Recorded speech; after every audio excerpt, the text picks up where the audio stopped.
What's up guys, and here I've got the iPad mini 4 and I'm going to be comparing it to the iPad mini 3 and giving you guys a good idea of how they stack up. And let me tell you, there is a lot that's changed. Now, beginning with the design, it's actually been slimmed down, it's a lot easier to hold now, and overall it's just a more beautiful device. The buttons and the microphones on the device have been rearranged, the mute switch has been removed in order to make this thing a little bit slimmer. The speaker grills on the bottom of the device are now in one row instead of two. Now, the iPad mini has been neglected by Apple lately, so they wanted to change it up with the iPad mini 4, and they've put in a whole bunch of improvements. And I just want to say that the design of this thing does look great. I mean, it's very slim, and besides that, the display is where most of the changes are at. Now it's laminated, so the LCD and the top layer of glass are now fused together, which makes the contrast ratio a little bit better, the display a little bit crisper, and it's overall just more pleasant to look at. Now, the real changes come in the lower light test. But I just wanted to take a moment to mention that Apple did also change the type of coating they placed on the display. Now it's less reflective and fingerprints are supposedly supposed to be less apparent. However, for me, I can see them more when the display is off. When the display is on, you can't really tell on either one. When looking at both of these displays side by side, the iPad mini 4 has a lot of life to it. The mini 3 looks dull and kind of gray. It's more apparent when you're actually looking at photos in the dark. So on the left is the iPad mini 4, and it's a little bit more vibrant. There's more life to the photos, and in person you'll be able to tell more of a difference, but there certainly is one. Now, the main change in the iPad mini 4 is the internal hardware. So Apple stuck the A8 chip from the iPhone 6 into it. They slightly overclocked it at 1.5 gigahertz, and they stuck 2 gigs of RAM inside. This paired with iOS 9 made for a great combo. This thing runs great. So just using the devices, you'll notice that the iPad mini 4 is so much more responsive. I mean, on iOS 9, the iPad mini 3 doesn't fare as well because it doesn't have 2 gigs of RAM, and all around it's just, you know, a lot smoother. So opening up applications, you'll definitely notice that the Mini 4 has a slight advantage over the Mini 3. Things load faster, especially sub-menus. So the more loaded your device is, of course, the bigger of a difference you will be able to tell. The iPad Mini 3 has a 1.3 gigahertz dual core, so it's 0.2 gigahertz less, and it's a lot older architecture. It's the Apple A7 chip. So all of this is painfully apparent. I mean, if you're going to be using these side by side,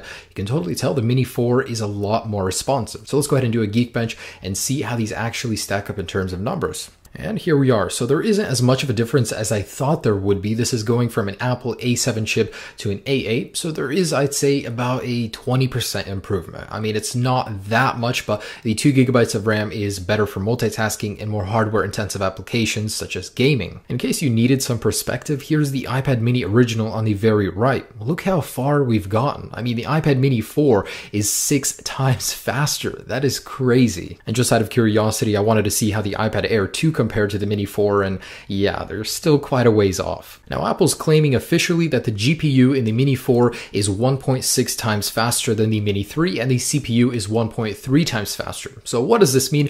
Basically, you're going to get a lot more improvement in performance when playing games, you know, video editing, more intensive stuff. It really will matter, even just basic usability, launching applications and stuff like that, but gaming is really enjoyable. I didn't have a problem with the Mini 3, but on the Mini 4, things run so smooth, and 60 frames per second in games looks really cool. Now, if none of that is appealing to you, let me talk about the software features. So the iPad mini 4 can handle split screen view and actually split screen multitasking, not just the slide over that the Mini 3 has. So you can actually run simultaneously 2 apps at the same time and also play picture in picture from Safari or any different application. So be watching a little video in the corner and be doing split screen multitasking. It is so cool just how powerful the 2 gigabyte of RAM enables this thing to be. And this thing really is a productivity monster. I mean, if you wanted to get one for school, the iPad mini 4 will do so much better being able to run 2 applications at the same time. I mean, imagine being able to write notes on one side and browsing the internet on the other side. Now, when it comes to battery life, unfortunately, the battery capacity has gone down, and a significant amount actually. And that, of course, is the sacrifice you have to pay in order to get such a slim, small device. However,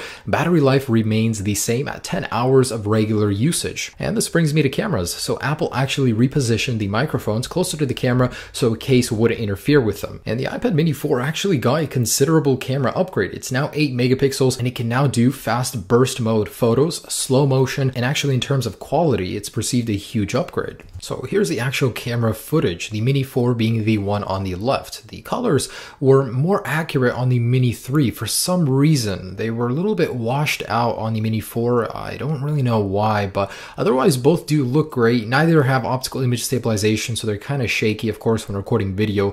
I mean, it's not a point and shoot, it's an iPad, but it is great that Apple did upgrade the camera, and it is apparent when shooting video that the quality was better on the Mini 4. However, when taking photos, I was a bit disappointed. The Mini 4 didn't really do as good as the Mini 3, and that baffled me. Why? The colors looked a little bit better on the Mini 3, even though the image was sharper on the Mini 4, the colors just didn't pop. They didn't look as good, and the low light looked a lot better on the Mini 4. And the iPad Mini 4 now has slow motion, which looks great. Now the front-facing camera remains at 1.2 megapixels, but the ambient light sensor on the front next to the camera was relocated and is hidden somewhere in the bezel. So what else? Well, the wireless was upgraded. It now supports AC standard. So on the left is the Mini 4.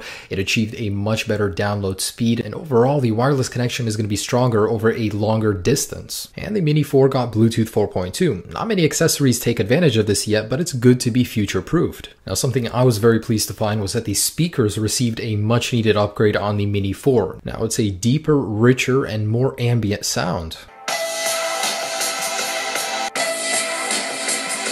Now, something that I thought was really interesting, the Mini 4 on the right, the internals were swapped around, so a lot has changed, even though it may not appear like it. So here's what you get for your hard-earned $400. Before you hand them over for the iPad Mini 4, do consider that the battery is smaller, although it doesn't take any effect on the battery life. It is slightly taller, so your old cases will not work. Otherwise, it's a great buy. I mean, there's so much packed into it, so it definitely is worth the $400. It may not be worth it to upgrade from a 2 or a 3 because really, I mean, it does have a few nice surprises, but I wouldn't get a whole new iPad because of them. So there you go. That's the iPad Mini 4. Now, be sure to check out the individual review about this device. I talk a little bit more in depth about it, but overall, it looks like a great upgrade from a Mini 3.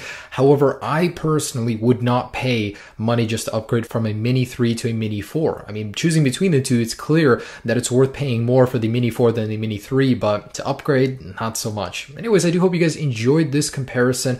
You know, iPad Mini 4 is a great device, and I hope you guys do enjoy it if you do decide to get it. Have a great day. Be sure to subscribe for many more videos and like this video. It does help me a lot if you liked it. Peace.